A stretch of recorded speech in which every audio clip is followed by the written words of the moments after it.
এক ছিল পাখি দম্পতি, টোনা আর টুনি। তারা জঙ্গলের পাশে একটি গাছে সুখে শান্তিতে বসবাস করত। ওদের বাসার পাশেই ছিল একটি দুষ্টু শিয়াল। শিয়ালটি সবসময় ভাবত, ইস, আমি যদি ওই পাখি দুটোকে খেতে পারতাম, কতই না মজা হতো। যাই দেখি কিছু করা যায় কিনা। এই ভেবে শিয়াল টুনির বাসার দিকে চলে গেল।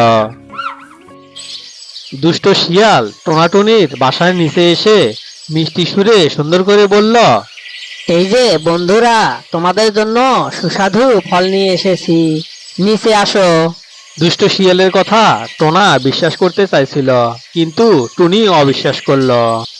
ঠিক সেই সময় তখন একটি কাক এসে, এই যে বন্ধুরা, এটা খুব দুষ্ট শিয়াল, তোমাদেরকে খেতে চায়, ওর কাছ থেকে সাবধান হও। টোনাটুনি ভয় পেয়ে গেল। ভয় পেয়ে টোনা বলল, আমরা তো এই জঙ্গলে নতুন, তাহলে আমরা এখন কি করব? কাক ভাই, তুমি আমাদেরকে একটা বুদ্ধি দাও না। কাক ফিসফিস করে বুদ্ধি দিল, তোমরা বাঘের কাছে যাও, বাঘ হলো এই জঙ্গলের রাজা, সে সঠিক বিচার করবে। পরের দিন সবাই বাঘের কাছে গেল। আর শিয়াল বলল, মহারাজ, ওরা মিথ্যা বলতিছে, আমি শুধু বন্ধুত্ব করতে চেয়েছিলাম। বাঘ তো বনের রাজা। শিয়ালের চালাকি বুঝতে পেরে গর্জে উঠে, শিয়াল, তুমি মিথ্যা বলছো, তোমাকে আমি চিনি না। তুমি নিরীহ প্রাণীদেরকে খেতে চেয়েছো। এবারের জন্য তোমাকে ক্ষমা করে দিলাম।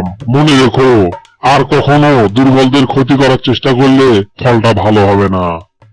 শিয়াল অনেক লজ্জা পেয়ে সেখান থেকে দ্রুত চলে গেল। টোনার টুনি কাককে ধন্যবাদ দিল।